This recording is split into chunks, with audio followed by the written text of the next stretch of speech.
اس کا نام احمد ہوگا صلی اللہ علیہ وسلم۔ اور پھر فرمایا کہ فلما جاءہم بالبینات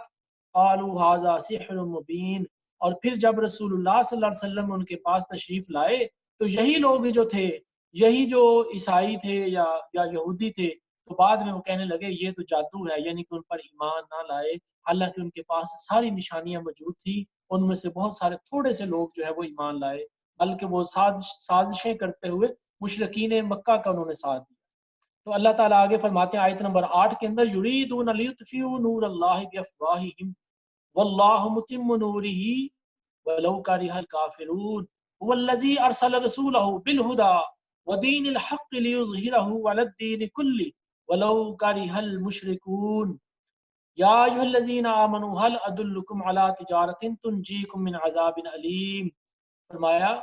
کہ یہ لوگ یہ چاہتے ہیں کہ اللہ کے نور کو اور حضور نبی اکرم صلی اللہ علیہ وآلہ وسلم کے ہدایت کو، آپ کے دین کو اپنے منہ کی پھونکے مار کے ہم بجھا دیں۔ تو فرمایا کہ اللہ تعالیٰ اپنے نور کو پورا ہی کرے گا، اپنے وعدے کو پورا ہی کرے گا۔ ان کافروں کو، منافقوں کو، مشرکوں کو جتنی مرضی تکلیف ہوتی رہے، اللہ تعالیٰ اپنے وعدے کو پورا کر کے چھوڑے گا۔ اور وہی خدا ہے جس نے اپنے پیارے حبیب کو بھیجا، جس نے اللہ تعالیٰ نے اپنے رسول کو بھیجا ہدایت دے کر اور دین حق دے کر، تاکہ اس سے اس دین کو مکمل کر دے۔ اور یہ کافروں کو کتنا ہی برا کیوں نہ لگتا رہے، اللہ اپنے وعدے کو پورا کرنے والا ہے۔ اور پھر فرمایا کہ اے ایمان والوں، میں تمہیں بتا دیتا ہوں کہ نفع والی تجارت کون سی ہے، پروفٹ والی ٹریڈ کون سی ہے۔ فرمایا کہ جو تمہیں وہ والی تجارت ہے جو تمہیں عذاب سے بچا لے۔ تو یاد رکھو یہ تجارت کون سی ہے، اللہ پر ایمان لے کے آؤ، اللہ کے رسول پر ایمان لے کے آؤ، اور اگر تم پر ایسا وقت آ جائے اللہ اور اس کے دین کی حفاظت کرنے کے لیے مجاہدہ کرو اور اس کے راستے میں کھڑے ہو جاؤ، اپنی جان دینے، اپنے مال بھی اللہ کے راستے میں خرچ کرو، اور اپنے جان جو ہے اس کو بھی اللہ کے راستے میں خرچ کرو۔ ذالکم خیر لکم ان کنتم تعلمون، تمہارے لیے یہی بہتر ہے اگر تم سمجھتے ہو۔ اور پھر اسی طرح سے فرمایا کہ آیت نمبر 13 میں وَأُخْرَىٰ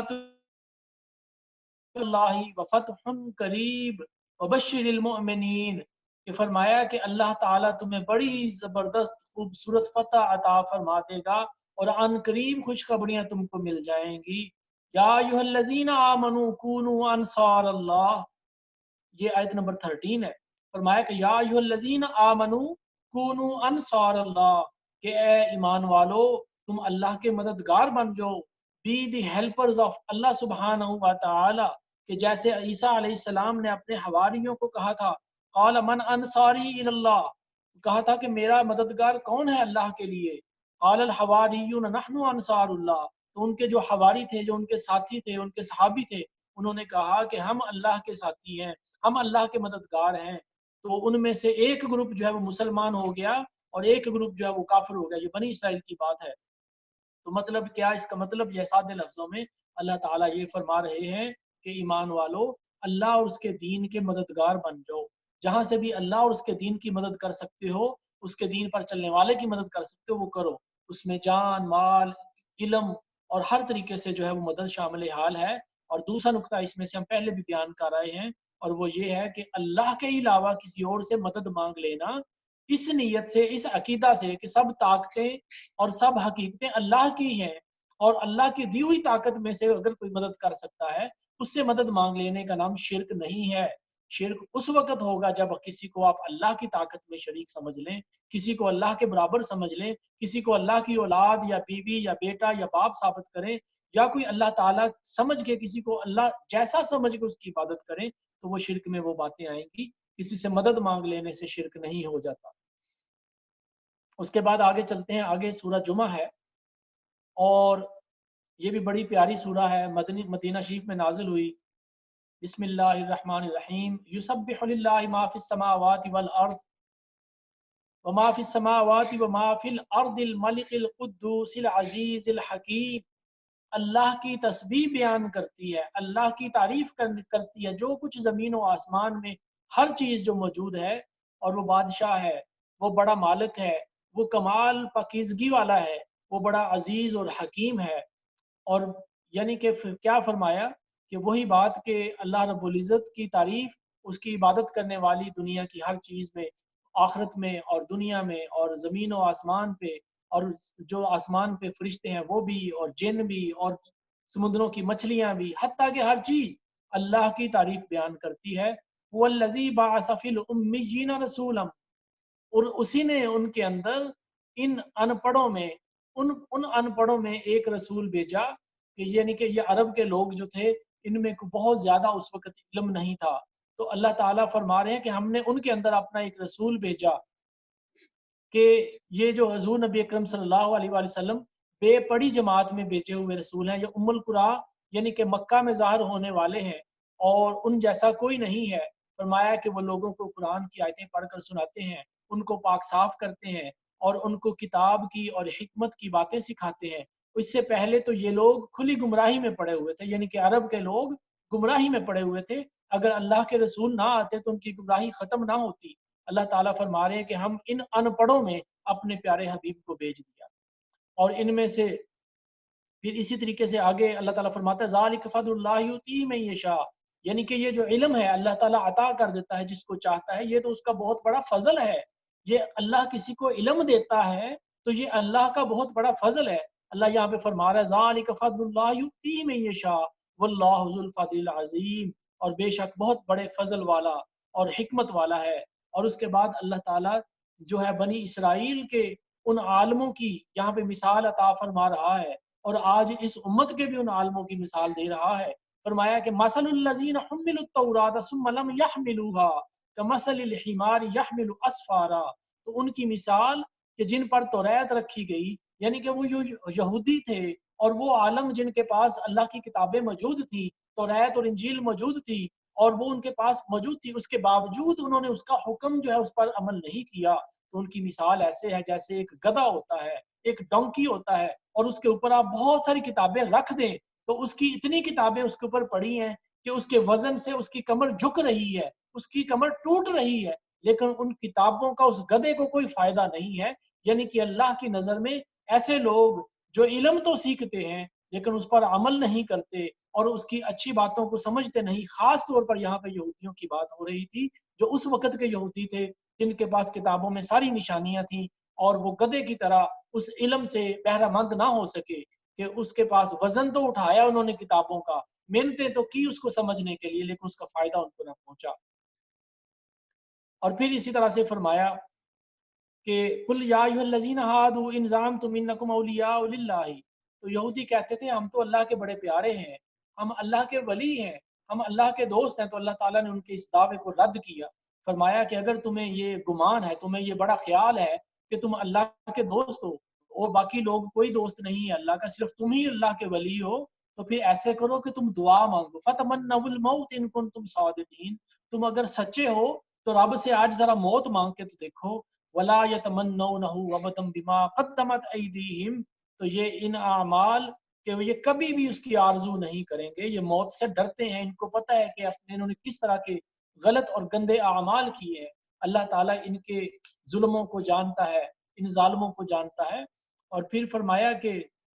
وہ موت جس سے تم بھاگتے ہو، جس سے تم ڈرتے ہو، وہ تمہیں ضرور آ کے رہنی ہے، پھر تم اللہ تعالیٰ کی طرف جاؤ گے جو ہر چیز کو جاننے والا ہے، جو غیب میں ہے، جو ظاہر ہے۔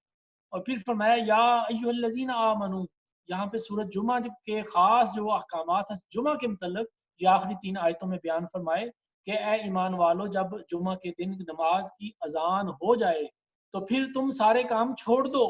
فَاسْعَوْا إِلَىٰ ذِكْرِ اللَّهِ وَذَرُوا الْبَيْعَ، تو تم اس دن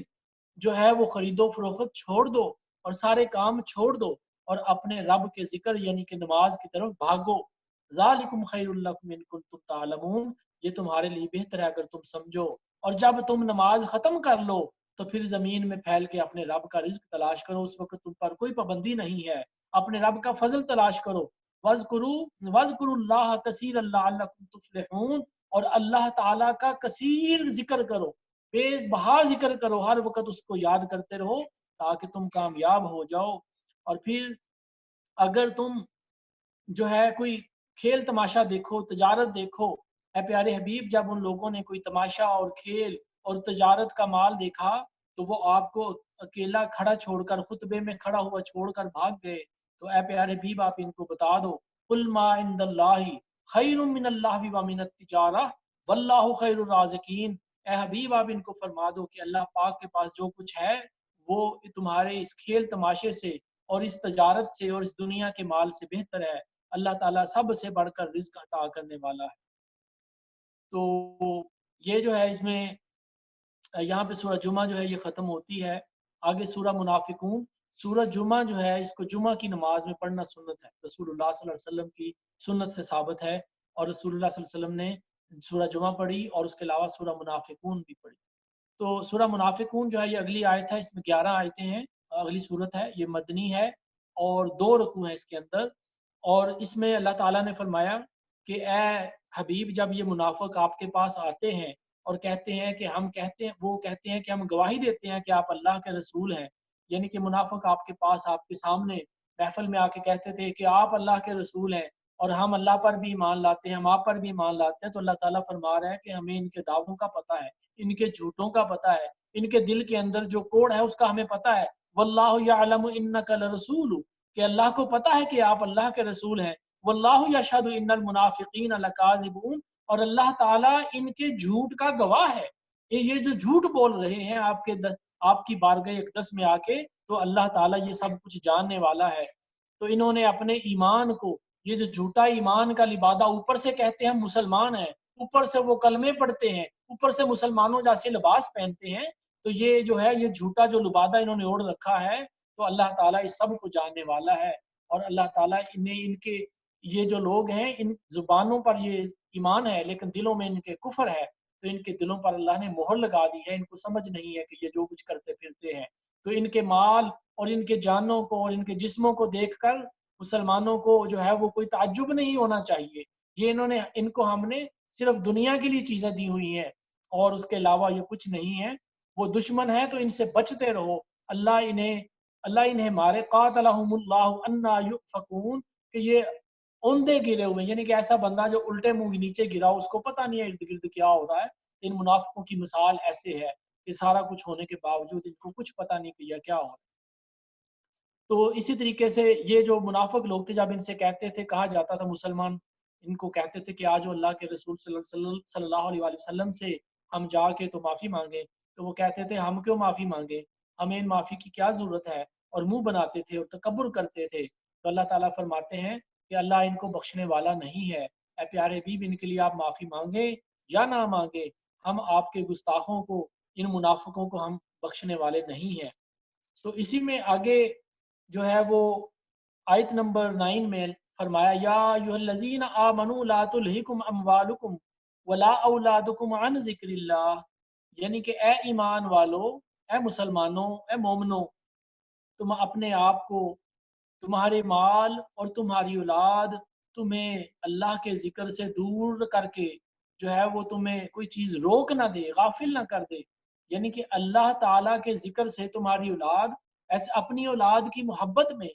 اور اپنے مال کی محبت میں اور اپنے کاروبار کی محبت میں اللہ تعالیٰ کو نہ بھول جاؤ، اللہ کے ذکر کو، اس کی نماز کو نہ چھوڑ دو۔ ایسا نہ ہو کہ تم اپنی اسٹڈی میں، اپنی جاب میں، اپنے کاروبار میں لگے ہو اور نماز کا وقت گزر جائے یا تمہیں بالکل اللہ کی یاد نہ آئے، تو یہ ان لوگوں کے لیے گھاٹا ہے۔ اور پھر فرمایا کہ اس میں سے خرچ کرو جو اللہ نے تمہیں عطا فرمایا ہے، اس سے پہلے کہ وہ وقت آ جائے کہ جب تمہاری جان نکلنے لگے، تو پھر یہ کافر بھی کہتے ہیں، مشرک بھی کہتے ہیں، منافق بھی کہتے ہیں اور گناہگار بھی کہتے ہیں، کاش مجھے ایک دفعہ موقع مل جائے اور میں اس دنیا میں جا کے تھوڑا سا صدقہ کر لوں، تھوڑی سی مجھے مہلت مل جائے تو میں معافی مانگ لوں۔ تو اللہ تعالیٰ فرماتے ہیں، اعلان فرما رہا ہے 11ویں آیت میں فرمایا، وَلَن يُؤَخِّرَ اللَّهُ نَفْسًا إِذْ جَاءَ أَجَلُهَا وَاللَّهُ خَبِيرٌ بِمَا تَعْمَلُونَ، جب اللہ کسی کی موت لکھ دے گا، کسی موت کا اعلان کر دے گا، فرشتے کو حکم دے دے گا، تو پھر اس موت کو کوئی ٹالنے والا نہیں،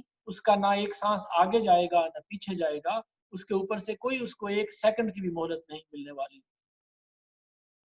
تو پھر اس سے آگے چلتے ہیں، سورہ التغابن، یہ مدنی سورہ ہے، اس میں 18 آیتیں ہیں، اور اس میں بھی یہ بھی اسی طرح سے اللہ کی تسبیح سے شروع ہوتی۔ فرمایا، یسبح للہ ما فی السماوات و ما فی الارض لہ الملک و لہ الحمد وہو علی کل شیء قدیر، اللہ تعالیٰ کی تعریف کرتی ہے اور تسبیح کرتی ہے، جو کوئی چیز زمین و آسمان میں ہے وہ اسی کا مالک ہے، اور وہی اس کی تعریف، ساری تعریف اسی کے لیے ہے۔ اور بے شک اللہ تعالیٰ ہر چیز پر قدرت رکھنے والا ہے، اور وہی ہے جس نے تم میں سے کسی کو کافر پیدا کیا،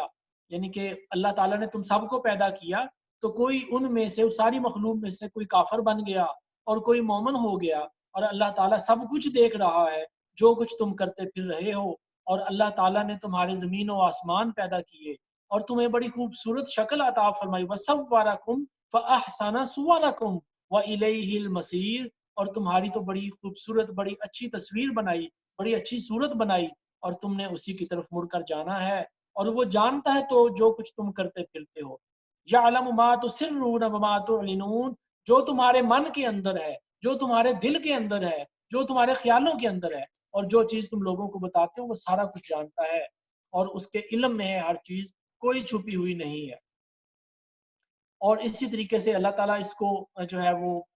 قیامت کی جو باتیں ہیں یہاں پہ دوبارہ بیان فرما رہے ہیں کہ اس دن کافروں کو دوبارہ زندہ کیا جائے گا، مومنوں کو بھی زندہ کیا جائے گا، اور ہر بندہ جو ہے اس کو زندہ کیا جائے گا۔ اور اللہ تعالیٰ فرما رہا ہے کہ اللہ پر ایمان لے آؤ، اور اللہ کے پیارے حبیب نے جو نور لے کر آئے، اللہ نے جو نازل کیا ہے اس پر ایمان لے آؤ۔ اللہ تعالیٰ دیکھ رہا ہے، یوم یجمعکم لیوم الجمع، اللہ تعالیٰ تم سب کو اکٹھا کرے گا جو جمع کرنے والا دن ہے، جو حشر کا دن ہے، ذالک یوم التغابن، اور وہی دن ہے کہ ہار والوں کی ہار کھلنے کا، یعنی کہ جو لوگ ہارے ہوئے ہیں، جو گھاٹے والے ہیں، جو کفار ہیں، ان کو اپنے کرتوتوں کا، اپنے عملوں کا پتہ چل جائے گا، اور جو لوگ نیک عمل کرنے والے ہیں ان کو اللہ تعالیٰ ان کے اجر اور ان کے انعامات عطا فرمانے والا ہے۔ اور اسی طریقے سے یہاں پہ آیت نمبر 13 میں فرمایا کہ یا ایھا الذین آمنوا ان من ازواجکم و اولادکم عدوا لکم فاحذروہم، یاد رکھیے کہ ابھی پچھلی آیتوں میں بھی ہم پڑھ کے آئے ہیں کہ تمہاری اولادیں، تمہارے مال، تمہاری جان، تمہارے مال و دولت، تمہاری بیویاں تمہیں اللہ سے دور نہ کر دیں۔ تو یہاں پہ خاص جو یہ آیت مبارکہ ہے یہ ان لوگوں کے لیے ہے کہ جن کے بیوی بچے یا شوہر یا کسی گھر کا کوئی فرد کافر ہو جاتا ہے، اللہ کا دین چھوڑ دیتا ہے، یا وہ لوگ جو خود مسلمان ہو گئے اور باقی لوگ کافر ہی رہے، تو یہ خاص ان لوگوں کے لیے بات ہے۔ لیکن عام سب کے لیے ہے کہ اے ایمان والو، اگر تمہاری بیویاں اور تمہاری اولادیں تمہارے دشمن بن جائے، یہ تمہارے دشمن ہے یعنی کہ وہ ایمان نہیں لے آئے یا مسلمان تھے تو مرتد ہو گئے، تو وہ تمہارے دشمن ہیں، اگر معاف کرو اور درگزر کرو اور بخش دو تو بے شک اللہ تعالیٰ بخشنے والا اور مہربان ہے۔ یعنی کہ ان سے احتیاط رکھو، ان سے احتیاط رکھو، بیکاز وہ اللہ تعالیٰ کے اینیمی، اللہ کے دشمن ہیں، تو اس وجہ سے تمہارے دشمن ہیں۔ فاتقوا اللہ ما استطعتم، اور اللہ تعالیٰ سے ڈرو جتنا تم سے ہو سکتا ہے، یعنی کہ اپنی ہمت کے مطابق، اپنی طاقت کے مطابق، اپنی کوشش کے مطابق ہر دن میں کوئی نہ کوئی وقت اللہ کے لیے خاص نکال لو جس میں تم اللہ کا تقوی اور پرہیزگاری کو مضبوط کرو، اللہ کی عبادت سے کے ساتھ اس کو راضی کرو۔ اور پھر فرمایا کہ غور سے سنو، واسمعوا واطیعوا وانفقوا خیر لانفسکم، اور اللہ کا فرمان غور سے سنو اور اللہ کے پیارے حبیب کی اطاعت فرماؤ، اور جو ہے وہ جو کچھ اللہ نے تم کو عطا فرمایا ہے وہ تمہیں اللہ تعالیٰ فرما رہا ہے کہ اس میں سے خرچ کرو۔ اور اگر تم اللہ کے راستے میں خرچ کرو گے، یا غریبوں کو، یتیموں کو، ضرورت مندوں کو، بیواؤں کو اور بیماروں کو، اور اسی طریقے سے اور لوگوں کی بھی مدد کرو گے، تو یہ قرض حسنہ ہے۔ اللہ تعالیٰ تمہارا جو قرض حسنہ ہے اس کو بڑھا چڑھا کر تم کو واپس کرے گا، اور تمہیں کئی گنا کر کے، زیادہ کر کے عطا فرمائے گا، اور وہ سب کچھ جانتا ہے جو کچھ زمین و آسمان پہ ہے۔ اس سے آگے چلتے ہیں، آگے سورہ الطلاق، یہ مدنی سورہ ہے، 12 آیتیں ہیں اور 2 رکوع ہیں۔ اس صورت کے اندر طلاق کے جو احکامات ہیں، اگر میاں بیوی میں لڑائی ہو جائے، ڈیورس ہو جائے، تو اس کے جو احکامات ہیں وہ اس سورہ کے اندر بیان کیے گئے ہیں۔ مسلمانوں کو جو شادی کی ایج کے ہو جاتے ہیں اور جن کی شادیاں ہوتی ہیں، ان کو طلاق کے اور نکاح کے مسائل کو سیکھنا چاہیے۔ یہ اللہ تعالی شریعت ہے، اللہ تعالیٰ کے پیارے حبیب کی لائی ہوئی شریعت ہے، اس کے احکامات ہیں، اس کی حدیں ہیں، اور اپنی ناعلمی، کم علمی اور جہالت کی وجہ سے لوگ اپنے خاندانی نظام کو خراب کر بیٹھتے ہیں، اپنی خوشیوں کو تباہ کر بیٹھتے ہیں، اور ان کو یہ پتہ نہیں ہوتا، اپنی طرف سے وہ اچھے کام کر رہے ہوتے ہیں لیکن دین سے ناعلمی، کم علمی اور جہالت کی وجہ سے وہ غلط رستوں پر چل رہے ہوتے ہیں۔ تو یہاں پہ اللہ تعالیٰ فرماتے ہیں کہ جب تم عورتوں کو طلاق دو تو ان کی عدت کے وقت پر ان کو طلاق دو، اور عدت کا شمار رکھو اور اللہ تعالیٰ سے ڈرو اور ان عورتوں کو عدت کے دوران ان کو گھروں میں سے نہ نکالو۔ اب یہاں پہ جو پہلی بات تو یہ پتہ چلی کہ جب عورتوں کو طلاق دی جائے تو انہیں عدت کے وقت مطلب یہ ہے کہ ان کو طہارت کے وقت دینی چاہیے، اور دوسری بات یہ کہ جب طلاق دی جائے تو اس کے بعد پھر جو عدت ہے اس کی کاؤنٹنگ کرو، کہ وہ جو اللہ تعالیٰ نے 3 جو سائیکلز ہیں اس کا نظام رکھا ہوا ہے، تو اس کے حساب سے جب وہ 3 سائیکل گزر جائیں گے تو وہ طلاق جو ہے وہ کمپلیٹ ہو جائے گی۔ اور اس کا طریقہ جو ہے وہ یہ ہے کہ ایک طلاق طہارت کی حالت میں دے، پھر اس کے بعد جو ہے وہ 1 مہینہ ویٹ کرے، پھر دوسری طہارت میں دوسری طلاق دے، یا پھر جو ہے وہ اگر عدت کمپلیٹ ہونے سے پہلے مطلب یہ ہے کہ اس نے 3 طلاقیں نہیں دیں تو پھر اس مرد کو رجوع کرنے کا حق ہے، یعنی کہ وہ صلح کر سکتا ہے، اور اس کے لیے وہ سمپلی اس کو بولے کہ میں تم سے رجوع کر رہا ہوں، تو اس کو کوئی نیا نکاح کرنے کی ضرورت نہیں ہے۔ شرط یہ ہے، ایک تو یہ کہ اس کی عدت پوری نہ ہوئی ہو، یعنی کہ 3 جو سائیکلز ہیں 3 مہینے یا کچھ دن ہیں وہ پورے نہ ہوئے ہوں، اور دوسری بات یہ کہ اس میں جو ہے وہ 3 طلاقیں نہ دی ہوں۔ اگر 3 طلاق دے دی تو جس دن 3 طلاقیں دے دی اس کے بعد وہ اس پہ رجوع نہیں ہو سکتا اس طریقے سے۔ تو یہ مسائل جو ہیں وہ یہاں پہ بیان فرما دیے گئے، اور پھر فرمایا کہ جب طلاق دے دی کسی نے 1 یا 2 طلاقیں دے دی تو پھر اس عورت کو اس کی عدت پوری ہونے تک اس کے گھر سے نکالا نہیں جائے گا، وہ اپنے شوہر کے گھر میں ہی رہے گی، اور فرمایا کہ آپ ان کو جو ہے وہ اس کو جو اس کا نان نفقہ یعنی کہ اس کا کھانا پلانا اس کی خرچہ جو ہے وہ بھی شوہر کے ذمے ہے۔ تو یہاں پہ چند مسائل ہیں۔ ایک بات تو یہ سب سے پہلے اس میں جو حضرت عبداللہ ابن عمر رضی اللہ تعالی عنہما انہوں نے جب یہ صورت نازل ہوئی تو اس وقت یہ معاملہ ہوا تھا کہ انہوں نے اپنی بیوی کو حیض کی حالت میں طلاق دے دی تھی، تو حضور نبی اکرم صلی اللہ علیہ وسلم نے حکم دیا کہ جاؤ اس کے ساتھ رجوع کرو، پھر اگر طلاق دینی ہی ہے تو اس کو طہارت کی حالت میں طلاق دینا، تو اس وقت یہ آیت نازل ہوئی تھی۔ اور پھر مرد کے ذمے یہ بھی ہے کہ وہ جو ہے عدت کا حساب رکھے، اور اس کو عدت کے حساب سے اگر عدت گزر گئی تو پھر جو ہے وہ طلاق کمپلیٹ ہو جائے گی، اس عورت میں اور مرد میں جدائی کرا دی جائے گی اور وہ اپنے گھر میں چلی جائے گی۔ اور جو ہے اگر 3 طلاقیں ہو گئیں تو تب بھی وہ جو ہے وہ نظام ان کا جدائی کا ہو جائے گا۔ تو لیکن اگر 3 طلاقیں نہیں دیں اور عدت نہیں گزری تو اس مرد کو عدت پوری گزرنے سے پہلے پہلے رجوع کرنے کا حق ہے۔ تو لیکن اگر عدت گزر جائے اور 3 طلاقیں نہیں دی تھیں بلکہ 1 دی تھی یا 2 طلاقیں دی تھیں اور عدت گزر گئی، لیٹ سے کہ 6 مہینے گزر گئے یا 1 سال گزر گیا یا 2 سال گزر گئے، اور اس عورت نے ابھی کہیں پہ شادی بھی نہیں کی، تو اس کے لیے اگر وہ آپس میں صلح کرنا چاہیں تو ان کو اجازت ہے کہ وہ گواہوں کی موجودگی میں نکاح پڑھوا کر دوبارہ وہ واپس اپنے گھر آ سکتی ہے۔ لیکن یاد رکھیے کہ جب 3 طلاقیں ہو جائیں تو اس کیس میں یہ موجود نہیں ہے۔ اس کے لیے پھر اللہ تعالیٰ نے سورۃ البقرہ کے اندر جو احکامات نافذ فرما دیے کہ پھر وہ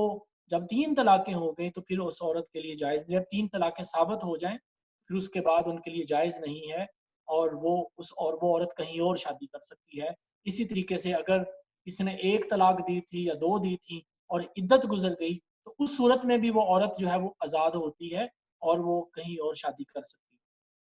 اور ملکی قانون کے تحت جو بھی ملک کا قانون ہے، پاکستان ہے، انڈیا ہے یا آسٹریلیا ہے یا امریکہ ہے، جو بھی ہے، اس قانون کے مطابق ظاہر ہے آپ کو ڈیورس جو ہے وہ فائل کرنی پڑے گی اور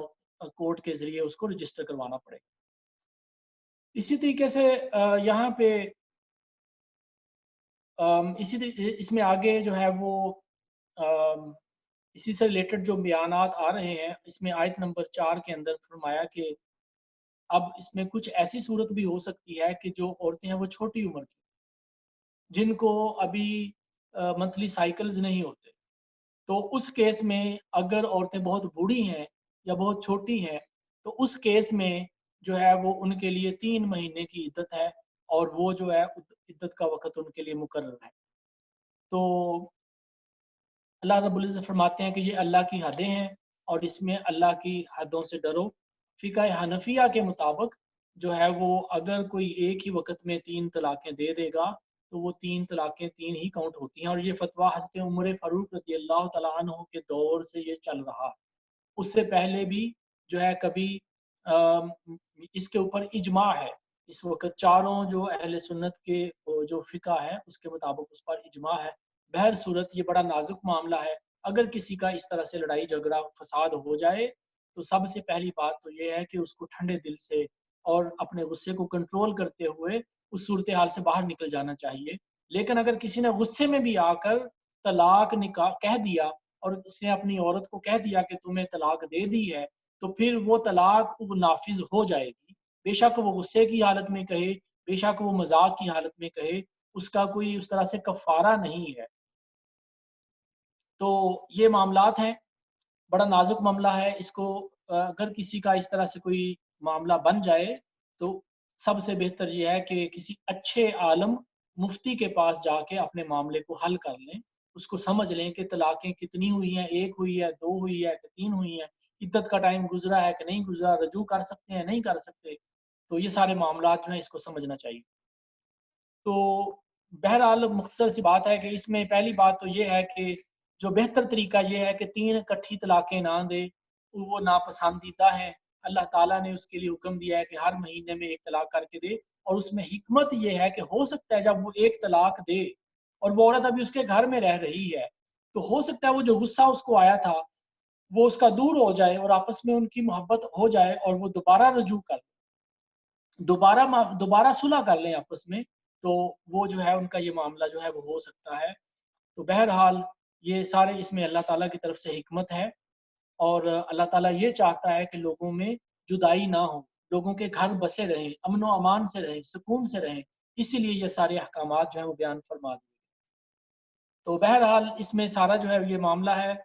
اور جو اللہ تعالیٰ سے ڈرتا ہے اللہ تعالیٰ اس کے لیے غیب سے مدد فرماتا ہے۔ یہ آیت نمبر جو ہے 2 میں اللہ تعالیٰ نے فرمایا وَمَن يَتَّقِ اللَّهَ يَجْعَل لَّهُ مَخْرَجًا، اور جو اللہ تعالیٰ سے ڈرتا ہے، اس پر ایمان رکھتا ہے، تقویٰ رکھتا ہے، تو اللہ تعالیٰ اس کے لیے رستے کھول دیتا ہے، اور اللہ تعالیٰ سب کا جو ہے وہ معاملہ بہتر کرنے والا ہے۔ آگے چلتے ہیں، سورہ التحریم مدنی ہے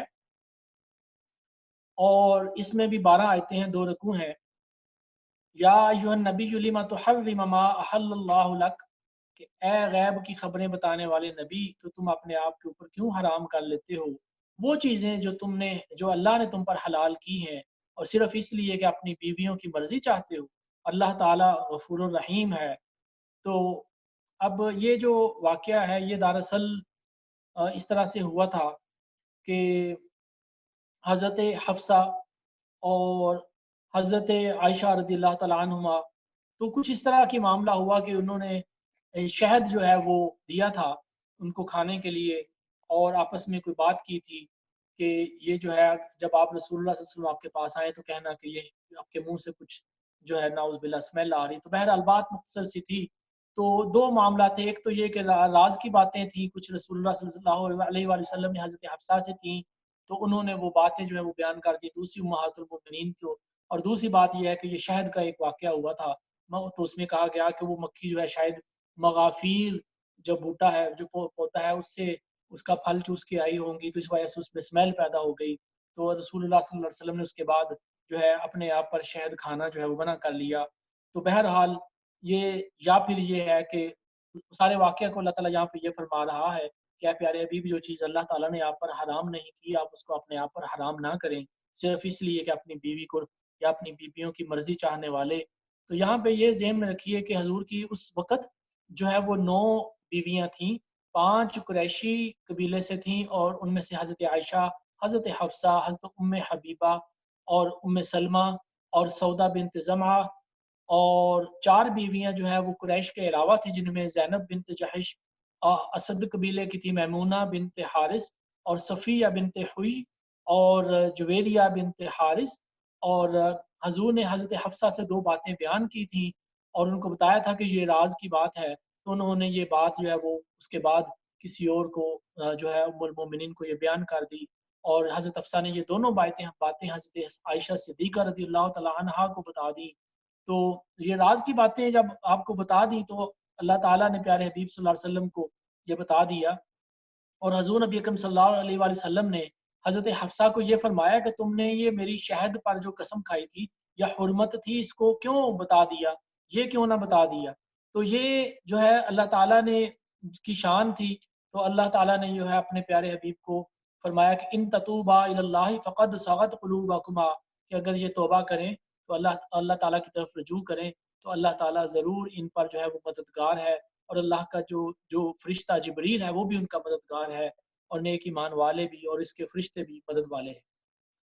تو اس کے بعد آیت نمبر 6 میں فرمایا، تو یہاں پہ جو ہے جو یہ واقعہ جب ہوا تو حضرت حفصہ نے پوچھا کہ یا حبیب اللہ، آپ کو یہ خبر کیسے ہوئی، آپ کو یہ خبر کس نے دی؟ تو رسول اللہ صلی اللہ علیہ وسلم نے فرمایا کہ مجھے وحی الہی سے خبر ہوئی، اللہ تعالیٰ نے مجھے وحی کی ہے، یہ مجھے رب نے خبر دی ہے۔ تو بہرحال اس میں یہ پتہ چلا کہ اللہ تعالیٰ یہ فرما رہے ہیں کہ اے میرے نبی کی بیویوں، اگر تم نے میرے نبی کی خدمت اور مدد نہ کی، یعنی کہ تم نے اگر اللہ تعالیٰ کے نبی کی خدمت اور مدد نہ کی تو اللہ تعالیٰ کافی ہے، اور اللہ تعالیٰ کے نبی کے بہت سارے مددگار ہیں، حضرت جبرائیل امین بھی اور فرشتے بھی اور مسلمان بھی، وہ سارے اپنے نبی کے مددگار ہیں۔ تو یہ سارا معاملہ جو ہے وہ یہاں پہ بیان فرمایا گیا۔ تو اس کے علاوہ جو ہے اللہ تعالیٰ نے یہ فرمایا کہ اگر اے پیارے حبیب کوئی بیوی جو ہے اگر آپ میں سے کسی کو طلاق دے دے تو پھر اللہ تعالیٰ جو چاہے وہ تمہیں ان سے بھی بہتر بیویاں عطا فرما سکتا ہے، اور اطاعت والی، ایمان والی، ادب والی، توبہ والی اور بندگی والی، اور جو ہے وہ جیسے وہ چاہے وہ کرنے کی قدرت رکھتا ہے۔ اور اگلی آیت میں فرمایا کہ آیت نمبر 6 میں کہ یا ایھا الذین آمنوا قوا انفسکم واہلیکم نارا، اے ایمان والو اپنے آپ کو اور اپنے گھر والوں کو دوزخ کی آگ سے بچاؤ، اور اس آگ کے لیے جو ہے وہ اس کا ایندھن جو ہے وہ آدمی ہے اور پتھر ہے، اور اس کے اوپر بڑے ہی سخت جو فرشتے ہیں وہ اس کے اوپر ڈیوٹی پر لگے ہوئے ہیں، اور وہ اللہ کا حکم نہیں ٹالتے۔ اور پھر آیت نمبر 8 میں فرمایا یا ایھا الذین آمنوا توبوا الی اللہ توبۃ نصوحا، کہ اے ایمان والو اپنے رب کی طرف اس توبہ کرو، اور توبہ ایسی کرو جو خالص اور سچی ہو، یعنی کہ اپنی توبہ جب کر لو تو پھر اس پر ڈٹ جاؤ، اپنی توبہ کو توڑو نہیں، اور ان گناہوں کو چھوڑ دو جن سے تم توبہ کرتے ہو، اور دوبارہ جو ہے ان کاموں میں، اسے گناہوں میں نہ پڑنا۔ اور پھر فرمایا کہ اللہ تعالیٰ اس دن ایمان والوں کو رسوا نہیں کرے گا، یہ آیت نمبر 8 ہے۔ فرمایا کہ یوم لا یخزی اللہ النبی والذین آمنوا معہ، یعنی کہ اللہ تعالیٰ اپنے نبیوں کو اور جو اپنے نبیوں کے ساتھی ہیں یعنی کہ مومنین ہیں، جو صحابی ہیں، اللہ رب العزت جو ہے ان کو روز قیامت رسوا نہیں کرے گا، اور ان کو جو ہے وہ رسوا نہیں کرے گا۔ اس کا یہاں پہ وعدہ فرمایا نور یسعی بین ایدیہم، جو ہے وہ ان کا جو نور ہے وہ اس سے آگے آگے دوڑ رہا ہوگا، اور بے شک اللہ تعالیٰ جو ہے وہ سب کچھ جاننے والا ہے۔ تو یہاں پہ فرمایا کہ عرض کریں گے اے ہمارے رب، یعنی کہ ایمان والوں کی بات ہے کہ وہ اس وقت دعا کر رہے ہوں گے ربنا اتمم لنا نورنا واغفر لنا، اے ہمارے رب ہمارا نور پورا کر دے اور ہمیں بخش دے، بے شک تو ہر چیز پر قدرت رکھنے والا ہے۔ یعنی کہ مومنوں کو ایک اللہ تعالیٰ نور عطا کرے گا جو روز قیامت پل صراط پر اس اندھیرے میں ان کے لیے ہیلپ فل، ان کے لیے مددگار ہوگا، کہ ان کے آگے آگے وہ نور چلے گا اور اس کی روشنی میں وہ چلتے ہوئے جنت پہ پہنچ جائیں گے۔ تو اس کے بعد نوح علیہ السلام اور ان کی جو زوجہ تھیں ان کا ذکر آتا ہے، پھر لوط علیہ السلام کا ذکر ہے، پھر اس کے بعد حضرت مریم کا اور حضرت عیسیٰ علیہ السلام کا ذکر آتا ہے۔ آگے چلتے ہیں، سورہ ملک 29واں سپارہ یہاں سے شروع ہوتا ہے 29۔ یہ سورہ بہت فضیلت والی ہے، بڑی اس کی فضیلت ہے۔ یہ مکہ شریف میں نازل ہوئی تھی، اور اس میں 30 آیتیں 30 آیتیں اور 2 رکوع ہیں۔ اس صورت کو شافیہ بھی کہتے ہیں، یعنی کہ شفاعت کرنے والی، اور اس صورت کو جو ہے یہ اس کے بارے میں یہ کہا گیا کہ یہ قبر کے اندر جو اس صورت کا جو قاری ہوگا، جو حافظ ہوگا، جس نے اس صورت کو یاد کیا ہوگا، روزانہ پڑھنے والا ہوگا، قبر کے اندر یہ جھگڑا کرے گی اور اس کے اوپر عذاب نہیں آنے دے گی، اور پھر روز قیامت بھی یہ صورت جو ہے وہ جھگڑا کرے گی۔ تو خوش قسمت ہیں وہ لوگ جن کو یہ صورت جو ہے وہ نصیب ہوتی ہے یاد کرنی، اور اس کا پڑھنا نصیب ہوتا ہے۔ اور کچھ روایتوں میں یہ بھی آتا ہے کہ رسول اللہ صلی اللہ علیہ وسلم نے فرمایا کہ میری خواہش ہے کہ میرے ہر امتی کو یہ صورت یاد ہو، تو سب دوستوں کو اس کی جو ہے وہ کوشش کرنی چاہیے کہ اس صورت کو یاد کریں. صرف 2-3 صفحے ہیں اور آسان ہے یاد کرنا. تو یہاں سے شروع ہوتی ہے. فرمایا تبارک الذی بیدہ الملک وہو علی کل شیء قدیر. برکت والی ہے وہ ذات، برکت والا ہے وہ مالک جس کے قبضہ میں سارا ملک ہے اور ہر چیز جو ہے وہ قدرت رکھنے والا ہے. بے شک اللہ تعالیٰ نے پیدا کی ہے موت اور اسی نے زندگی پیدا کی ہے، اور وہ جانتا ہے کہ جو کچھ تم کرنے والے ہو، اور وہی جو ہے وہ عزت والا اور بخشنے والا ہے. اور اسی نے 7 آسمان پیدا کیے. تو تم ذرا غور تو کرو. ما تری فی خلق الرحمن من تفاوت فرجع البصر هل تری من فطور. کہ تم ذرا غور تو کرو کہ آسمانوں میں تمہیں کوئی جگہ، کوئی ایسی جو ہے بے قاعدہ، یا کوئی ٹوٹا ہوا کوئی کنارہ یا کوئی کونا نظر آتا ہے؟ تجھے کوئی اس میں سوراخ نظر آتا ہے کہ یہ تیرے رب کی نشانیاں ہیں؟ تو تیری نظر جو ہے وہ ناکام ہو کر واپس پھر آئے گی، تجھے اس میں کوئی کمی نظر نہیں آئے گی. اور پھر فرمایا کہ ہم نے دنیا کے آسمان کو ستاروں کے ساتھ جو ہے وہ روشن کر دیا، اس کو خوبصورت کر دیا. اور پھر فرمایا اسی طریقے سے یہ اللہ تعالیٰ نے اپنی نشانیاں بیان فرمائیں، اور فرمایا کہ اس دن جب کافروں کو دوزخ کے پاس لایا جائے گا، تکاد تمیز من الغیظ، 8 نمبر آیت ہے، تکاد تمیز من الغیظ، تو وہ جوش مار رہی ہوگی، چنگھاڑ رہی ہوگی. اور وہ جو دوزخ ہے وہ شدت غضب میں ایسے لگے گا جیسے پھٹ جائے گی، اور کافر جو ہے اس کو دیکھ کر ان کے دل دہل جائیں گے. اور پھر جب کوئی گروپ جو ہے کافروں کا لایا جائے گا، اور اس گروپ کو اس گروہ کو پھینکا جائے گا، تو اس کے جو فرشتے ہیں جو اس کے اوپر نگہبان ہیں، دوزخ کے فرشتے، تو وہ اس کو پوچھیں گے کہ تمہیں کسی نے بتایا نہیں تھا؟ تمہیں کسی نے اللہ کی طرف سے ہدایت نہیں دی تھی؟ اللہ کا پیغام نہیں دیا تھا؟ تو وہ بولیں گے وَقُلْنَا مَا نَزَّلَ اللَّهُ مِن شَيْءٍ. تو پھر کہیں گے کہ ہم تو کہنے لگے کہ ہم تو بڑی گمراہی میں تھے. تو وہ کہیں گے کہ کیوں نہیں آئے؟ بے شک ہمارے پاس ڈر سنانے والے تشریف لائے تھے، ہم نے ہی ان کو جھٹلا دیا. بے شک، اور کہنے لگے کہ اللہ نے کچھ نہیں اتارا، تم تو بڑی گمراہی میں تھے. یعنی کہ وہ گمراہ لوگ تھے اور اس وقت اللہ کی لائی ہوئی ہدایت پر عمل نہ کیا تھا. وَقَالُوا لَوْ كُنَّا نَسْمَعُ أَوْ نَعْقِلُ مَا كُنَّا فِي أَصْحَابِ السَّعِيرِ. اگر ہم اس ہدایت کو سنتے، اس پر عمل کرتے، تو آج ہم دوزخ والوں میں نہ ہوتے. اور اس وقت وہ اپنے گناہوں کا اعتراف کر لیں گے. تو پھٹکار ہو دوزخیوں پر، اور ان پر اللہ کا غضب ہوا. اور جو لوگ اپنے رب کو دیکھے بغیر ڈرتے ہیں، یہ آیت نمبر 12 ہے، جو تقوی اور پرہیزگاری اختیار کرتے ہیں اور خشیت اختیار کرتے ہیں اور اپنے رب کے سامنے کھڑا ہونے سے ڈرتے ہیں، اس کو دیکھے بغیر غیب پہ سے اس پر ڈرتے ہیں. ان الذین یخشون ربهم بالغیب لهم مغفرۃ واجر کبیر. اور وہ جو اپنے رب کو بغیر دیکھے ڈرتے ہیں، تو ان کے لیے بڑی بخشش ہے، بڑا ثواب ہے. اور تم بے شک اپنی باتوں کو آہستہ آہستہ کرو، بے شک تم اونچی آواز میں باتیں کرو، وہ تمہارے دلوں کے راز بھی جانتا ہے، اور وہ ہر چیز جاننے والا ہے جو کچھ بھی ہے. تو اللہ رب العزت نے اپنی نشانیاں بیان فرمائیں کہ تم کبھی غور تو کرو، یہ پرندے ہوا میں کیسے اڑتے ہیں، کون ہے جو ان کو روکتا ہے؟ یہ اپنے کبھی پر پھیلا لیتے ہیں، کبھی سمیٹ لیتے ہیں، تو پھر یہ نیچے گرتے کیوں نہیں؟ اللہ تعالیٰ ہی ہے جو ان کو سہارا دیے ہوئے ہے. اور پھر فرمایا کہ ذرا یہ غور کرو کہ تمہارا کون ہے اگر اللہ تعالیٰ رزق تمہارا بند کر دے، تمہارے اوپر ڈراؤٹ یا جو ہے وہ تمہاری خوراک رک جائے، بارشیں رک جائیں اور بالکل خشکی آ جائے، کوئی فصل نہ ہو، تمہارا رزق روک دیا جائے، تو بتاؤ تو تمہیں کون رزق دینے والا ہے؟ یہ اللہ تعالیٰ کے ہی کنٹرول میں سارا کچھ ہے. تو فرمایا کہ بتاؤ ذرا وہ ہدایت پر ہے جو کہ الٹے منہ، یعنی کہ اوندھا الٹے منہ نیچے پڑا ہوا ہے، یا پھر وہ بندہ سیدھے رستے پر ہے کہ جو سیدھا چل رہا ہے، وہ اس کو اپنی سیدھے رستے پر چلنے والا ہے. اہدا ام یمشی سویا علی صراط مستقیم، کہ جو صراط مستقیم پر سیدھا چل رہا ہے وہی زیادہ ہدایت پر ہے. تو اللہ رب العزت جو ہے وہ سارا اس کے بارے میں معاملہ فرماتے ہیں. اور جو ہے وہ کچھ لوگوں نے جو ہے وہ جو یہ مطلب اللہ رب العزت کی ہدایت کو اور پیارے حبیب کی جو آپ کے اوپر جو کلام اترا، جو اللہ تعالیٰ کے احکامات اترے، اور اس دعوت کو قبول نہیں کیا، تو اللہ تعالیٰ فرما رہے ہیں کہ اس دن ہم تم سب لوگوں کو وہاں پہ اکٹھا کریں گے. تو یہ اب تو دنیا میں تم کہتے ہو کہ قیامت کب آئے گی، عذاب کب آئے گا، تو یہ کافر پوچھتے تھے عذاب کب آئے گا، تو اللہ تعالیٰ فرما رہے ہیں کہ پھر تم تیاری رکھو کہ وہ تم پر آنے ہی والا ہے. تو اللہ تعالیٰ کے علاوہ کوئی نہیں جو کسی کو اس عذاب سے نجات عطا کر سکے۔ تو تم فرماؤ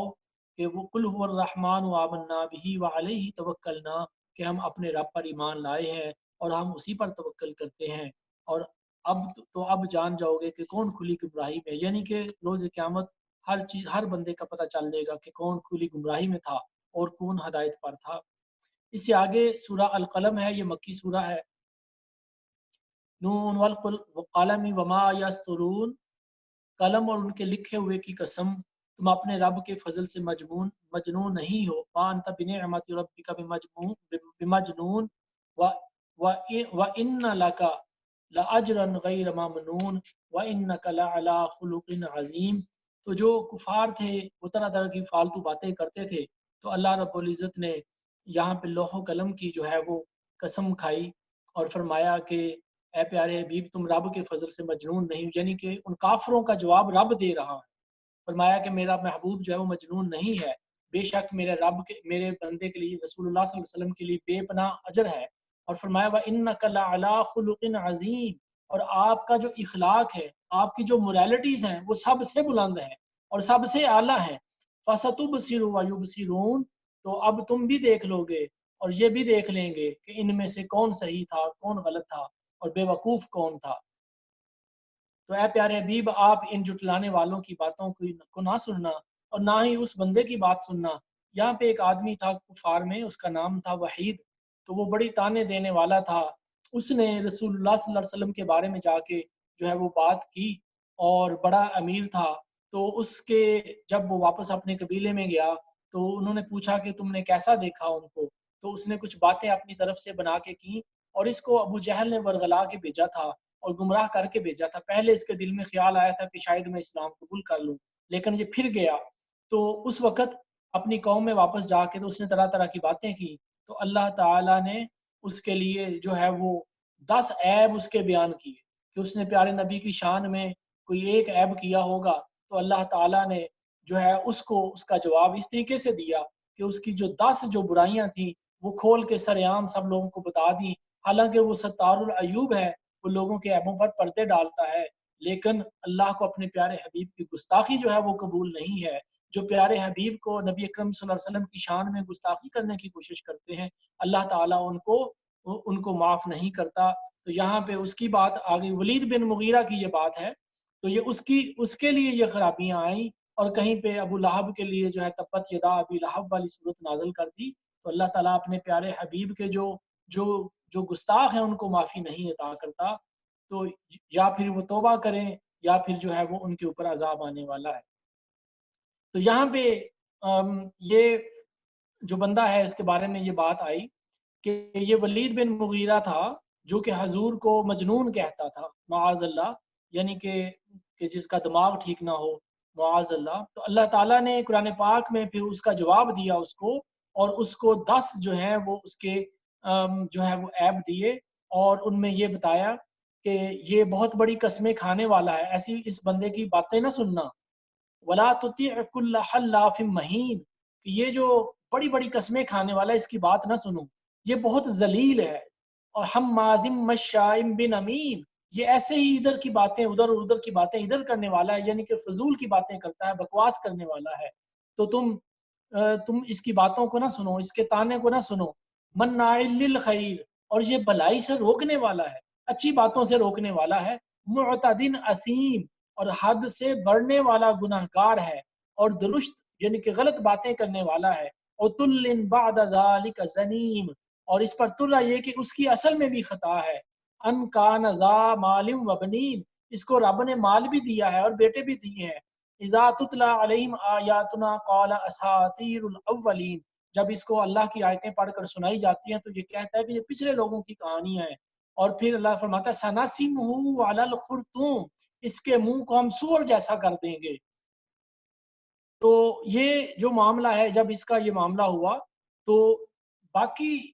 ساری جو اس نے باتیں سنی قرآن پاک میں جب یہ نازل ہوئی،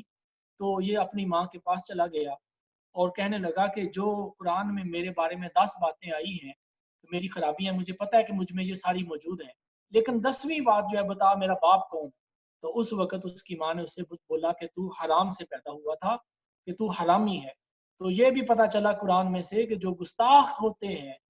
وہ اللہ معافی دے کہ وہ حرام کے جو ہیں وہ لوگ ہوتے ہیں، اور اللہ تعالیٰ ان کو دنیا میں بھی ذلیل کرتا ہے اور آخرت میں بھی ان کو ذلیل کرتا ہے۔ اس لیے یہاں پہ فرمایا کہ قریب ہے کہ ہم اس کی سور جیسی تھوتنی داغ دیں گے، یعنی کہ اس کا منہ سور جیسا کر دیں گے، اس کے چہرے سے ہی پہچانا جائے گا کہ یہ گستاخ رسول ہے۔ تو اسی طریقے سے اللہ رب العزت آگے جو ہے وہ ایک اور واقعہ بیان کر رہے ہیں کہ ایک باغ، بڑا امیر لوگ تھے، ان کا باغ تھا، اس میں بڑے پھل فروٹ ہوتے تھے، تو جب وہ پھل اتارتے تھے تو اس میں غریبوں کو وہ تقسیم کرتے تھے، لیکن جب وہ ان کا باغ کا جو مالک ہے وہ فوت ہو گیا تو اس کے بچوں کے پاس وراثت کے طور پر وہ مال ان کو انہیریٹنس میں مل گیا، تو وہ آپس میں بات کرنے لگے کہ کل ہم اس کو فروٹ توڑ لیں گے اور اس میں سے ہم نے کسی مسکین کو، کسی غریب کو باغ کے اندر نہیں گھسنے دینا اور ان کو ہم نے کچھ نہیں دینا۔ تو جب اگلے دن وہاں پہ گئے تو اللہ تعالیٰ نے وہاں پہ کوئی طوفان بھیج دیا، تو سارے کا سارا باغ جو ہے وہ جل گیا اور اس میں کچھ باقی نہ بچا۔ تو اس کے بعد انہوں نے توبہ کی اور کہنے لگے قالوا سبحان ربنا انا کنا ظالمین فاقبل بعضهم على بعض يتلاومون۔ تو وہ اپنے اوپر ملامت کرنے لگے اور ان میں سے بڑا جو تھا وہ ان کو اللہ کی طرف بلانے لگا، تو آپس میں کہنے لگے کتنی بڑی خرابی ہے، ہم نے کتنا غلط کام کیا ہے کہ اللہ شاید ہمیں اس سے بہتر بدلہ دے دے۔ تو اللہ سے جب انہوں نے توبہ کی تو اللہ رب العزت نے فرمایا کہ ہم اپنے بندوں کو جو ہے وہ اس کا بہتر بدلہ عطا فرمانے والے ہیں۔ تو مطلب یہ کہ جب اللہ تعالیٰ کے راستے میں کام کیا جائے، جب کوئی کسی کا مال و دولت اور تجارت سے مال آئے، تو ایک تو یہ کہ انشاءاللہ کہنا چاہیے کوئی بھی کام کرتے ہوئے، اور دوسرے اپنے دل کو چھوٹا نہیں کرنا چاہیے، اس میں سے جتنا بہتر کوئی اللہ کے راستے میں کچھ نہ کچھ حصہ نکال سکے اس کو نکالنا چاہیے، اور کم از کم جو فرض زکوٰۃ ہے وہ تو نکالنی چاہیے۔ اور اسی طریقے سے آگے چلتے ہیں ہم، اور ہم جو ہے آگے سورہ الحاقہ، اس میں صرف ایک ٹاپک ہے جو ہم چھوٹا سا اس میں بیان کریں گے، اور اس کے بعد ہم یہ بیان کرنے کے بعد اپنا جو آج کا ٹاپک ہے اس کو یہیں پہ ختم کرتے ہیں۔ اور اس کے بعد آج چونکہ 27ویں رات ہے تو 28 اور 29 دو دن باقی بچے، تو اگلے 2 دن میں باقی کا انشاءاللہ تعالیٰ قرآن پاک کو پورا پڑھنے کی کوشش کریں گے۔ تو سورہ الحاقہ جو ہے یہ بھی مکہ شریف میں نازل ہوئی، اور اس میں بھی قیامت کا ذکر ہے۔ الحاقہ وہ حق ہونے والی، کیسی وہ حق ہونے والی، اور تم نے کیا جانا کہ وہ حق ہونے والی کیا ہے، یعنی کہ قیامت کے بارے میں بات ہو رہی، اس کا ایک نام یہ بھی ہے۔ تو اس میں اللہ تعالیٰ نے قوم سمود کی بات کی کہ کس طرح 7 دن اور 8 راتیں ان کے اوپر لگاتار جو ہے وہ آسمان سے پتھر برستے رہے، اندھیری آتی رہی، آندھی آتی رہی، اور ان کے سارے جو ہے وہ چیزیں تباہ و برباد ہو گئیں۔ اور پھر فرمایا آیت نمبر 13 میں فَإِذَا نُفِخَ فِي الصُّورِ، اور جب سور پھونک دیا جائے گا ایک دفعہ میں، پہلی دفعہ میں، تو فرمایا کہ وَحُمِلَتِ الْأَرْضُ وَالْجِبَالُ فَدُكَّتَا دَكَّةً وَاحِدَةً، تو جو زمین اور پہاڑ جو ہیں وہ اٹھا کر دفعتاً چورا کر دیے جائیں گے، یعنی کہ زمین اور جو پہاڑ ہیں یہ ریزہ ریزہ ہو جائیں گے، just like particles of send, ریت کے ذروں کی طرح جو ہیں یہ ہو جائیں گے۔ تو فرمایا کہ فَيَوْمَئِذٍ وَقَعَتِ الْوَاقِعَةُ، کہ اس دن یہ واقعہ ہو جائے گی، واقعہ ہونے والی، یعنی کہ قیامت آ جائے گی، آسمان پھٹ جائے گا، اور اس دن اس کا حال پتلا ہوگا، فرشتے اس کے کناروں پر کھڑے ہوں گے، اور اس دن تمہارے رب کا عرش وَيَحْمِلُ عَرْشَ رَبِّكَ فَوْقَهُمْ يَوْمَئِذٍ ثَمَانِيَةٌ، تمہارے رب کا جو تھرون ہے، جو اس کا عرش ہے، جو اس کا تخت ہے، اس کو 8 فرشتے جو ہیں وہ اٹھا کر لے کے آئیں گے، اور جو اس دن تم سب لوگ اپنے رب کے سامنے حاضر کیے جاؤ گے، اور کوئی تم میں سے چھپ نہیں سکے گا، اور جس کے نامہ اعمال اس کے دائیں ہاتھ میں دیا جائے گا تو وہ تو خوش ہو جائے گا، اور وہ خوش ہو کہ لوگوں کے سامنے کرے گا، دیکھو میں کامیاب ہو گیا ہوں، میرے رزلٹ آ گیا ہے، یہ دیکھو کہ میرے نامہ اعمال رب نے مجھے دائیں ہاتھ میں دیا ہے، اور اس میں ہر چیز موجود ہے، مجھے یقین تھا کہ میں اپنے رب کو ملوں گا، اور مجھے اللہ تعالیٰ کی طرف سے اچھا گمان تھا، اور یہ لوگ بڑی اچھی زندگی میں ہوں گے، جنتوں میں ہوں گے، جن میں پھل اور پانی اور مشروب ان کو ملیں گے، اور جن کو اللہ تعالیٰ ان کے بائیں ہاتھ میں ان کے نامہ اعمال دے گا، جو گناہوں سے بھرا ہوگا، تو اس وقت وہ کرے گا ہائے افسوس، کاش یہ مجھے یہ نامہ اعمال نہ ملتا، یا لیتنی لم اوت کتابیا، کاش یہ میری کتاب آج مجھ کو نہ ملتی، جو میرا لاگ ہے، جتنے بھی ڈیڈز میں نے غلط کام کی سب اس کے اندر لکھے ہوئے ہیں، تو آج اور آج جو ہے ان کا حساب کیا جائے گا۔ کسی طرح شاید موت ہی آ جاتی، اس کو ختم کر جاتی، ما اغنا عنی مالیہ، میرا مال بھی میرے کسی کام نہیں آیا، ہلک عنی سلطانیہ، میری ساری طاقت ختم ہو گئی، خذو فغلو، تو حکم ہوگا اس کو پکڑو، اس کے گلے میں توق ڈالو، چینز ڈال دو اس کو، ثم الجحیم صلو، تو پھر اس کو بھڑکتی ہوئی آگ میں دنسا دو، ثم فی سلسلۃ ذرعھا 70 ذراعا فاسلکو، تو پھر اس کو ایسی چین کے اندر، ایسی زنجیر میں باندھ دو کہ جو کہ 70 ہاتھ لمبی ہے، 70 فیٹ جو ہے وہ لانگ ہے، کہ اس زنجیر کے اندر اس کو باندھ دو،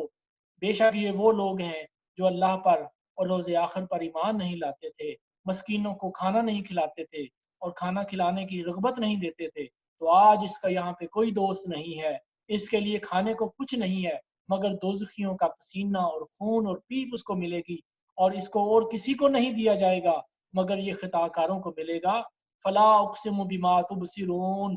مجھے قسم ہے ان چیزوں کی جنہیں تم دیکھتے ہو، وما لا تبصرون، اور ان کی بھی جنہیں تم نہیں دیکھتے، انہ لقول رسول کریم وما هو بقول شاعر قلیلا ما تؤمنون، فرمایا کہ ان ساری چیزوں کی قسم جو تمہیں نظر آتی ہیں اور جو تمہیں نظر نہیں بھی آتی، تو ان کی قسم ہے کہ یہ جو قرآن ہے یہ رسول کریم صلی اللہ علیہ وآلہ وسلم کے، قرآن جو ہے ایک کرم والے رسول کی باتیں ہیں اور رسول کریم کی باتیں ہیں، اور یہ کسی شاعر کی بات نہیں ہے، اور تم کتنا تھوڑا یقین رکھنے والے ہو، اور نہ ہی یہ کسی جادوگر کی بات ہے، تم کتنا کم سوچنے والے ہو، تم دھیان کیوں نہیں کرتے، تنزیل من رب العالمین، اور یہ رب نے تھوڑا تھوڑا کر کے نازل کیا ہے، ولا تقول علینا بعد الاقاویل، کہ یہ تم پر ان میں سے کبھی تو کہتے ہیں کہ یہ نبی صلی اللہ علیہ وسلم نے خود سے ہی بنا لیا ہے، تو فرمایا کہ ہم ان سے ضرور بقوت بدلہ لیتے، پھر ان کی رگیں دل کاٹ دیتے اور ان کو بچانے والا کوئی نہ ہوتا، وَإِنَّهُ لَتَذْكِرَةٌ لِّلْمُتَّقِينَ، بے شک یہ قرآن تو نصیحت والوں کے لیے ہے، یہ ڈرنے والوں کے لیے نصیحت ہے جو اللہ پر ایمان لاتے ہیں، وَإِنَّا لَنَعْلَمُ أَنَّ مِنْكُمْ مُكَذِّبِينَ، اور ہم جانتے ہیں کہ ضرور تم میں سے اس کو جھٹلانے والے بھی موجود ہیں، اور کافروں پر بڑی حسرت ہے، اور ان کے لیے یقینی جو ہے کہ وہ قیامت میں اس کو دیکھ لیں گے۔ فَسَبِّحْ بِاسْمِ رَبِّكَ الْعَظِيمِ، تو اے محبوب تم اپنے عظمت والے رب کی پاکی بولو۔ تو اللہ تعالیٰ کی تعریف سے جو ہے یہ صورت یہاں پہ ختم ہوتی ہے۔ تو ہم آج کا درس یہاں پہ کنکلوڈ کرتے ہیں، وآخر دعوانا ان الحمد للہ رب العالمین۔ جو سورۃ القدر ہے، جو لیلۃ القدر ہے، اس کے بارے میں 2 منٹ کا جو ہے وہ بیان کروں گا۔ اکثر لوگوں کے خیال میں یہ ہے کہ یہ 27 رمضان کو ہے، 27 رمضان کو لیلۃ القدر ہونے کے چانسز بہت زیادہ ہیں، اس کی نشانیاں ہیں، لیکن جو متواتر احادیث میں سے جو چیزیں پتہ چلتی ہیں وہ یہ ہیں کہ یہ آخری طاق راتوں میں 21، 23، 25، 27 اور 29 ان میں سے کسی ایک میں سے بھی ہو سکتی ہے، اور اس کی جو فضیلت ہے وہ یہ ہے کہ اللہ تعالیٰ مغرب سے لے کر صبح فجر تک جو ہے وہ اس میں لوگوں کو اس کا اجر و ثواب عطا فرماتا ہے، جو دعا مانگے کوئی قبول کی جاتی ہے، اور بے شمار لوگوں کو دوزخ سے جو ہے وہ اللہ تعالیٰ آزادی عطا فرماتا ہے۔ اس رات میں عبادت کرنے والے کو اللہ تعالیٰ 83 سال یعنی کہ 1000 مہینے کی عبادت کرنے کے برابر ثواب عطا فرماتا ہے۔ اللہ تعالیٰ سب کو عطا فرمائے۔ ابھی ابراہیم صاحب کو دعوت دیتا ہوں کہ آ کے وہ انگلش کی سمری جو ہے وہ مختصراً بیان کر دیں۔ السلام علیکم۔ السلام علیکم ورحمۃ اللہ وبرکاتہ۔ Today we covered multiple surahs, and I will just describe the events that were covered across the multiple surahs. So Allah first talks about how Rasulullah sallallahu alaihi wasallam knows about ilm al-ghaib, and he described this using the event of the letter. And essentially what we can learn from this is that Rasulullah sallallahu alaihi wasallam, through the help of Allah, knows things that normal humans don't. Allah then talks about and reiterates how Muslims should not make friends with the kafir, to not tell them the secrets of dealings with Muslims, and to not do anything that will strengthen their hand over the Muslims. And Allah then talks about Ibrahim alayhi salam, his dua to Allah during his time of stress. And it is beneficial to read Surah Quraysh, Kawthar, and this specific dua whenever you are in such times of stress. Allah then also talks about how mu'min can follow the wali and Nabi Allah, and this is one way that we can keep our iman strong and steadfast, and it is a sunnah of the Sahaba. Allah does not stop you from being friends with the kafir who have no violent dealings with you, and Allah prohibits you to fight. Allah prohibits you to be friends with those who, however, fight and oppose you in the matter of deen or otherwise. And Allah then describes how marriage is not permissible between a kafir man and a Muslim woman unless the kafir man converts to Muslim and or they are proper followers of Judaism or Christianity. However, in today's world,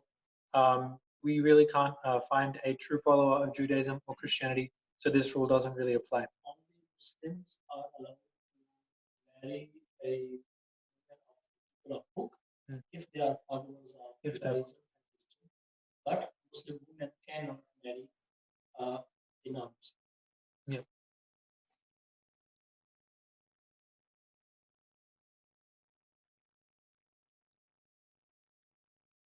So when some Muslim women from Medina came to give their allegiance to Rasulullah Sallallahu Alaihi Wasallam, Rasulullah Sallallahu Alaihi Wasallam made them promise to not do shirk, to not steal,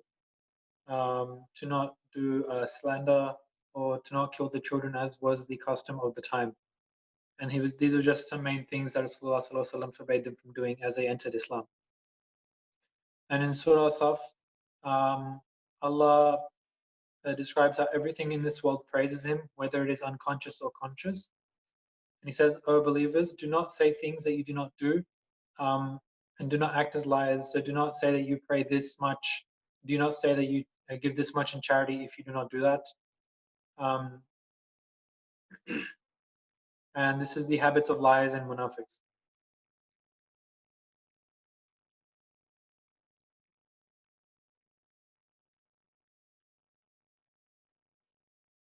There are people. Just 1 second.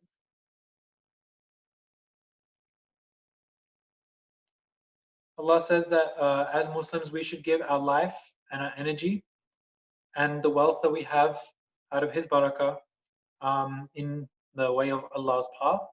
and that we should be believers and we should be helpful of those believers in the path of Allah, and that we should do our best to guide those people. At the same time, we need to find people that we can follow, such as Wali, as back in the time for the Sahaba, they had the Nabi. And in Surah Jumu'ah, Allah tasbih, so everything in this dunya recites Allah's tasbih and recites Allah's name, that is, does zikr, as was mentioned in the previous surah. He is Azim and Hakim. And Allah says that He had sent a prophet, Rasulullah Sallallahu Alaihi Wasallam, amongst the unlearned Arabs who were uneducated, and that there was no one like him. Allah also describes how ilm, knowledge, is a great gift from your Lord. And Bani Israel was given as an example of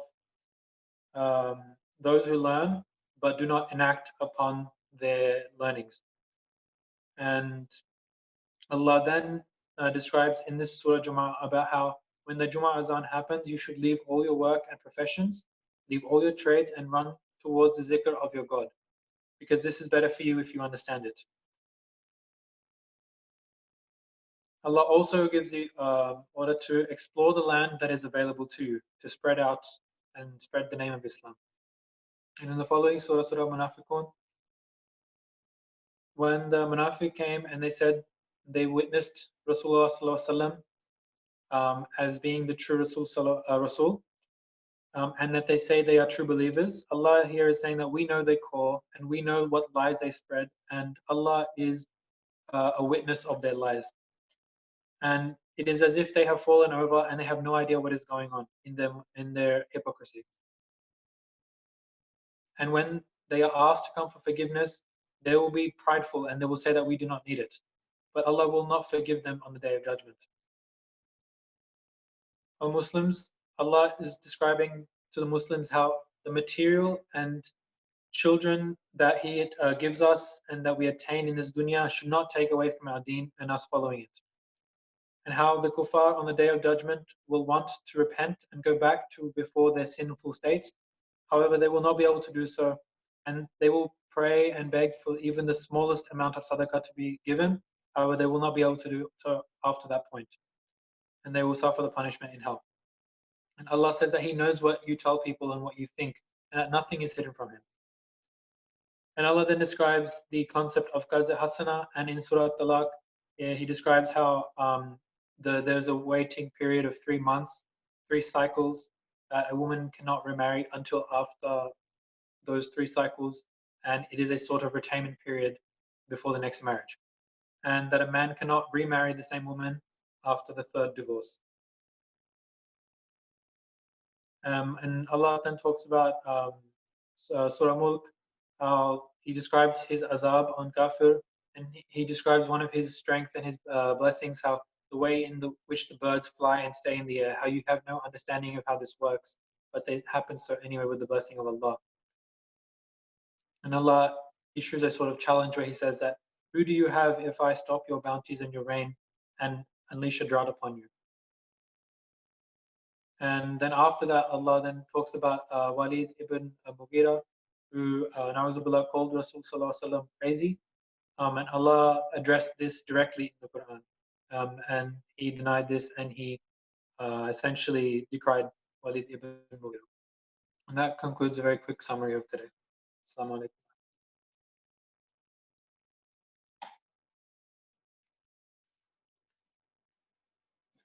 Bismillahir Rahmanir Rahim. Alhamdulillahi Rabbil Alameen wal aqibatu lil muttaqin wassalatu wassalamu ala rasulihil nabiyil kareem.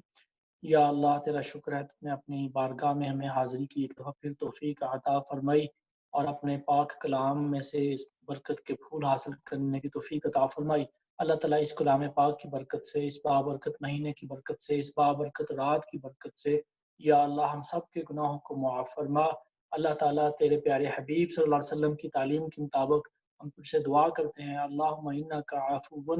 کریم تحب العفو، اللہم انک عفو کریم تحب العفو فاعف عنا یا غفور یا غفور یا غفور. لا الہ الا انت سبحانک انی کنت من الظالمین. ربنا ظلمنا انفسنا وان لم تغفر لنا وترحمنا لنکونن من الخاسرین. یا اللہ اس رات میں تو بے شمار لوگوں کو بخش دے گا، اللہ تعالی ہم سب کو بھی بخش دے، تمام امت مسلمہ کو بخش دے، تمام اپنے یا اللہ جو گناہگار ہیں تیرے پیارے حبیب کے امتی ان سب کو بخش دے، سب کو توبہ کی توفیق نصیب فرما، سب کو ہدایت عطا فرما، جو تیرے رستے پر چل رہے ہیں ان کو ثابت قدمی عطا فرما. یا اللہ تجھ سے مانگتے ہیں اپنے کرم سے ہماری جھولیوں کو بھر دے. اللہ پاک اپنے فضل کے ساتھ جن کے رزق میں تنگی ہے ان کے رزق میں خیر و برکت عطا فرما، رزق حلال کے دروازے کھول دے. یا اللہ جو بے اولاد ہیں ان کو صالح اولاد نصیب فرما. یا اللہ بہت سارے لوگوں نے دعا کے لیے کہا ہے، ان سب لوگوں کی نیک دل باتوں کو پورا فرما. جنہوں نے دعا کے لیے نہیں بھی کہا، اللہ تعالیٰ ان سب کے دلوں کو تو جاننے والا ہے. یا اللہ جو لوگ پریشان ہیں، بیمار ہیں، مصیبتوں میں ہیں، پریشانیوں میں ہیں، تنگیوں میں ہیں، اللہ تعالیٰ ان کی بیماریاں، پریشانیاں، مصیبتیں، دکھ درد دور فرما. اللہ تعالیٰ ہم سب کے والدین کی زندگیوں میں خیر و برکت عطا فرما، ان کی بیماریاں اور پریشانیاں دور فرما، ان کی تکلیفوں کو دور فرما. اور جن کے والدین اس دنیا سے پردہ کر کے تیرے پاس آگے، اللہ تعالیٰ ان کی مغفرت فرما، ان کے درجات بلند فرما، جنت کے باغوں میں سے باغ عطا فرما. یا اللہ تو ہم سب پر راضی ہو جا اور مرتے وقت ہمیں کلمہ شریف نصیب فرمانا، مرنے سے پہلے توبہ نصیب فرمانا اور عذاب قبر سے محفوظ فرمانا، بغیر حساب و کتاب کے جنت میں داخلہ نصیب فرمانا. اور یا اللہ پاک اپنے فضل سے اور کرم سے نیک بندوں کے ساتھ زندگی عطا فرما اور اپنے ولیوں کے ساتھ ہی روز قیامت نبی پاک صلی اللہ علیہ وسلم کے جھنڈے تلے ہمیں بھی جگہ عطا فرمانا اور حوض کوثر نصیب فرمانا. اور یا اللہ بغیر حساب و کتاب کے جنت میں داخلہ نصیب فرمانا. ربنا تقبل منا انك انت السميع العليم وتب علينا انك انت التواب الرحيم یا رب العالمین. وصلی اللہ تعالی علی حبیبہ خیر خلقہ محمد وآلہ وصحبہ اجمعین برحمتک یا ارحم الراحمین.